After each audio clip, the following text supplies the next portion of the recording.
a second.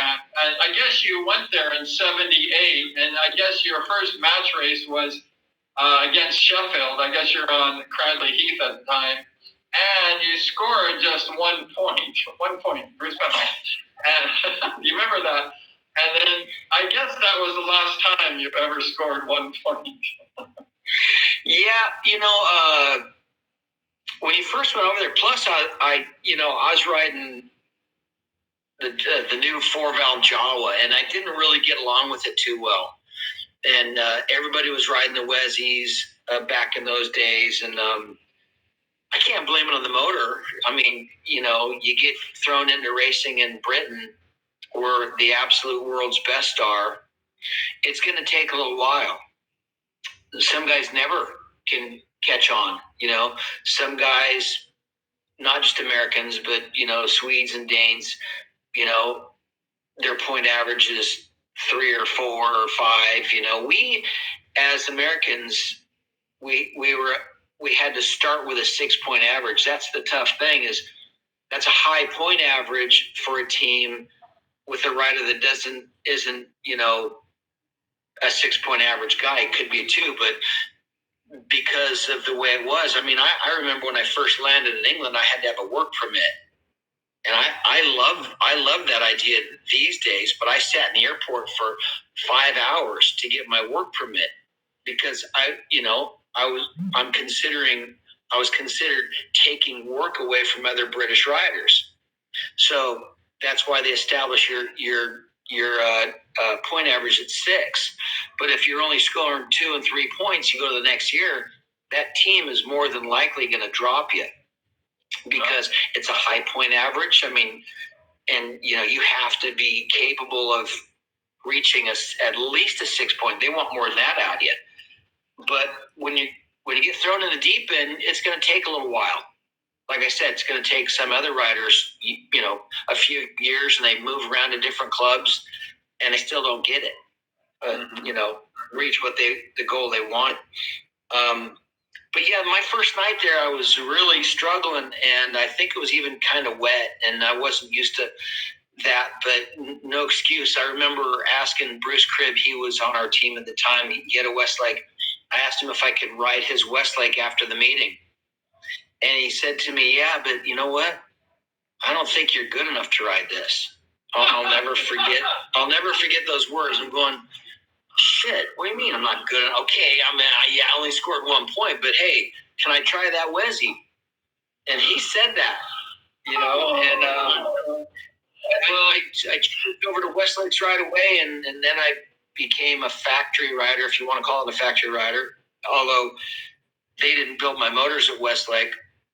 Eddie Bull did, who was, one of my great buddies, and he's the one that, he was my mechanic, and that's when I first signed on to Cradley Heath. That's who Dan McCormick assigned to me. He was helping Anders Michnick at the time, and I think even Bernie Person a little bit, but he was full-time with me and also building on my motors, and it was like night and day for me, especially when I got on the Wezzy. Literally the next week I was up 6 and 7 points and a little higher, and my first year I think I had a 9-point average, but it's not all the rider. It's that combination that you have to put together.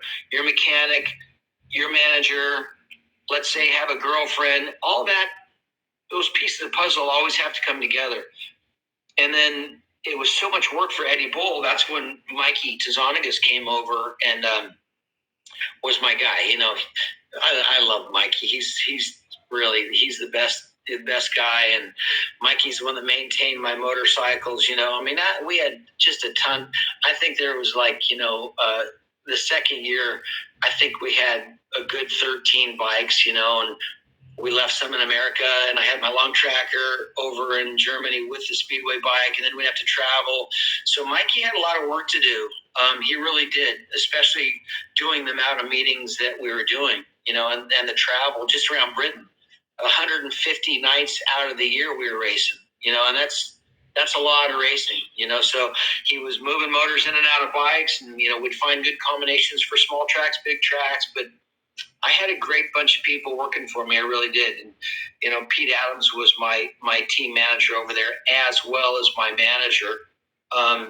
So yeah, I had it really good. I had a good bunch of people working behind me that were a huge part of my success. That's for sure.